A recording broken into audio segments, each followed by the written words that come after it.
Hey guys, and welcome to the Working Money Channel. XRP Darren posting this tech changes the world. Short-term market volatility is painful, but we are getting closer to a shift.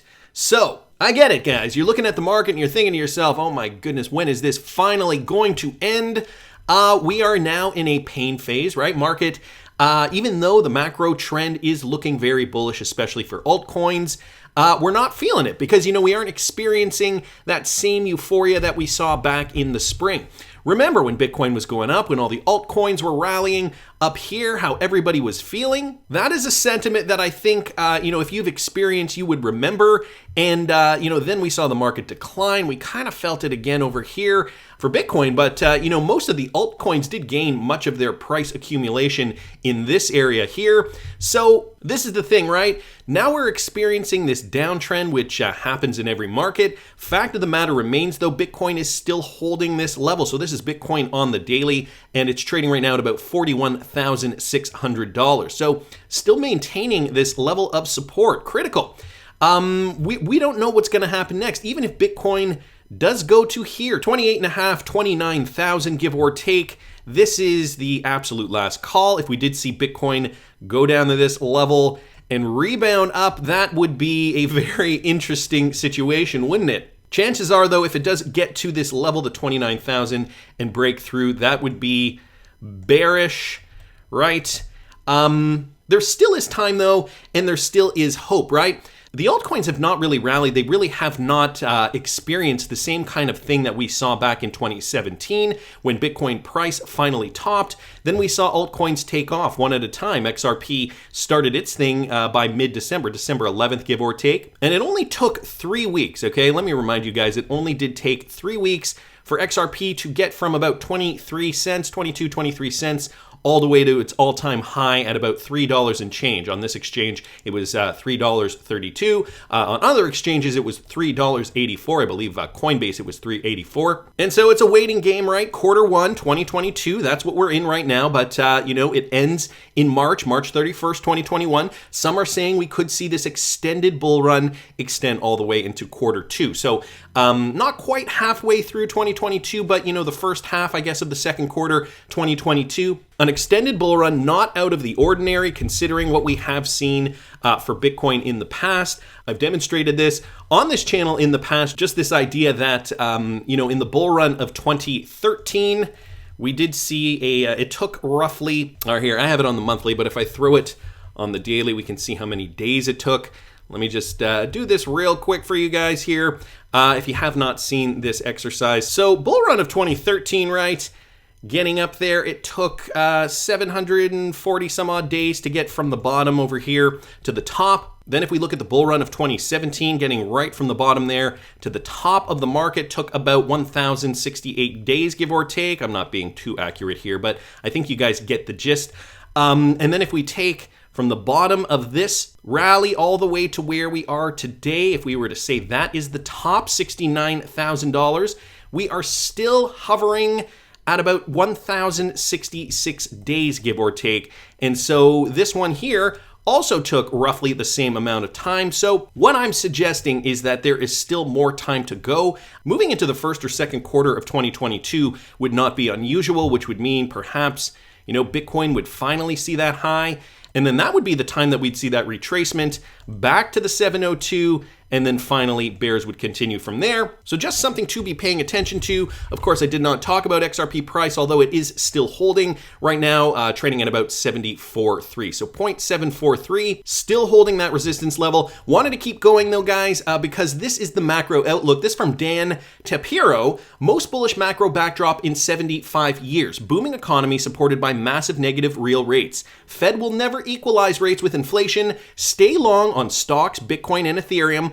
Hodl through short-term volatility, right? So, the same sentiment here that XRP Darren is saying, this tech changes the world. Short-term market volatility is painful, but we are getting closer to the shift. So, just maybe some more words of wisdom here from Dan Tapiro. I also wanted to bring this to your attention, guys, from the Wrath of Kahneman retweeting out Aaron Martinez's tweet. It's been a long time coming for the Bank of Tanzania to implement TIPS domestically. So, what is TIPS? TIPS is built on top of Moja Mojaloop, which is partnered with Ripple to enable interoperability between payment networks. Mojaloop takes advantage of Ripple's interledger protocol for mobile payments. And guys, here's the article stating just that. So the Bank of Tanzania is now expecting to roll out its new payment system next month after successful trials that involve bank and mobile operators. Known as the Tanzania Instant Payment System, or TIPS, the interoperable system allows transfer of payments between different participating digital financial service providers, both banks and non-banks, in real time. So, of course, they are able to do this through RippleNet.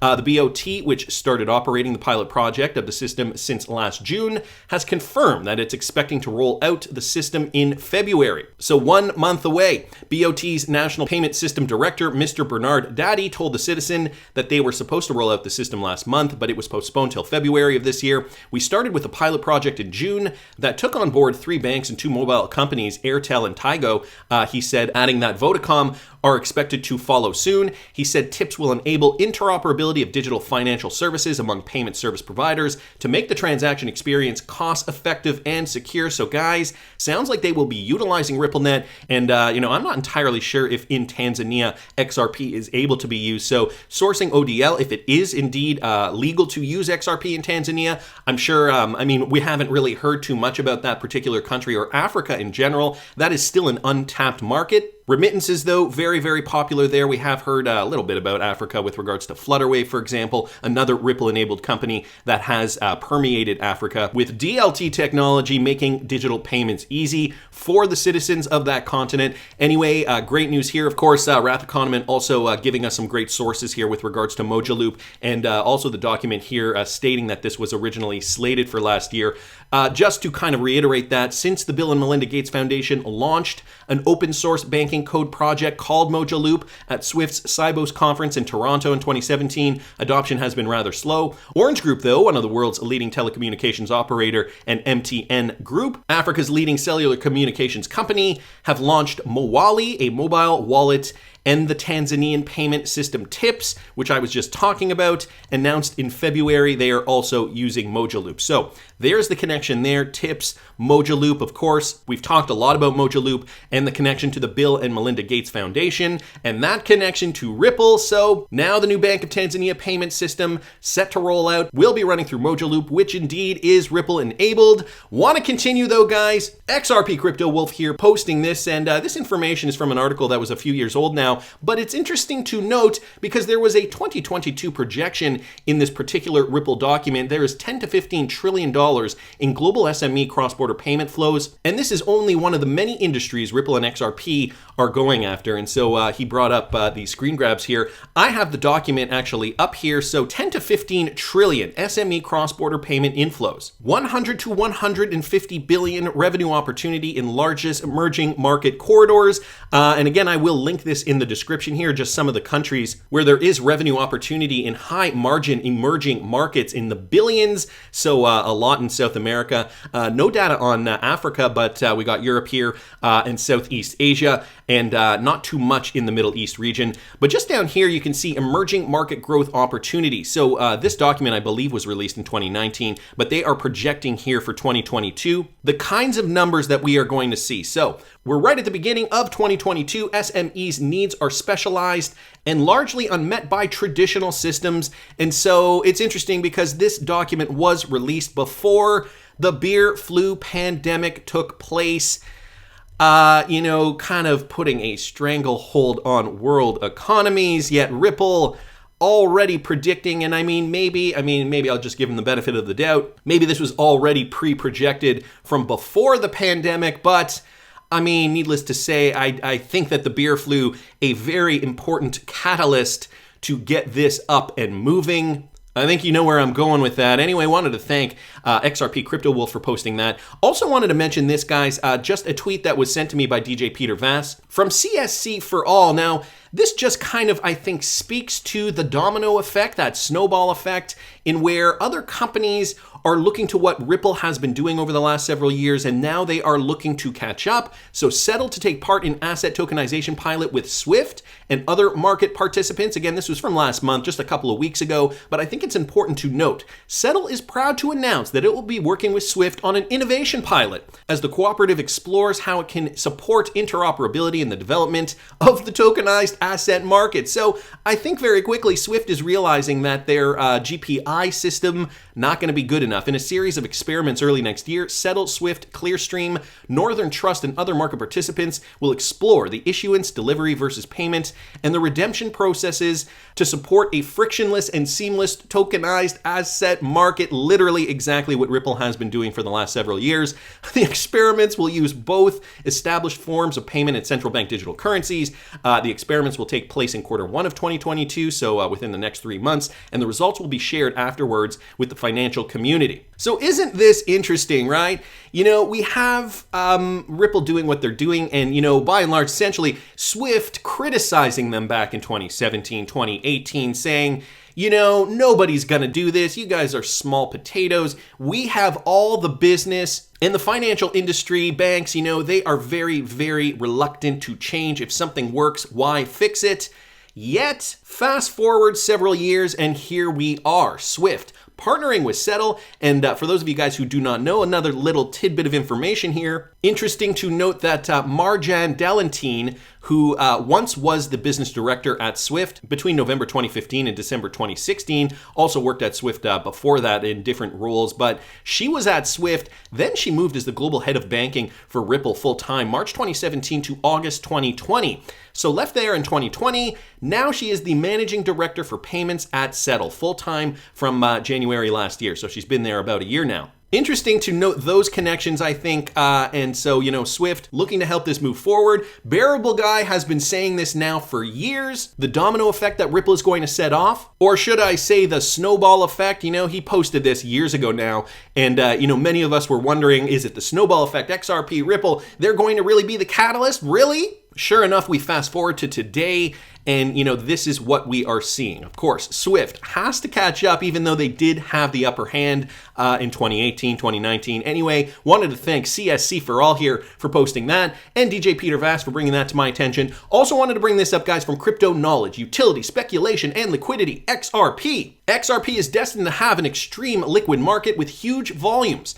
In my opinion, XRP will be similar to the Forex markets, where utility drives the market for all currencies and not speculation. Here is my take on things to come, and yes, we do have to be patient because this, just a blip on the radar, guys. Short-term volatility for long-term gain down the road. Crypto Knowledge goes on to say, liquidity. This refers to how active a market is. It is determined by how many traders are actively trading and the total volume they're trading. One reason the foreign exchange market is so liquid is because it is tradable 24 hours a day during weekdays. XRP will be the same. So XRP liquidity, this has been a big point that Ripple has been trying to deliver on, creating ODL markets, partnering up with certain exchanges to keep XRP liquid. Of course, the SEC lawsuit has put a bit of a wrench in that plan. Nevertheless, Ripple is coming out of this. So Crypto Knowledge goes on to say, you know, trading volume. The FX market has a very deep market with nearly $6 trillion overturn each day. Although liquidity fluctuates around the world throughout the day, there are usually relatively high volumes of FX trading going on all the time.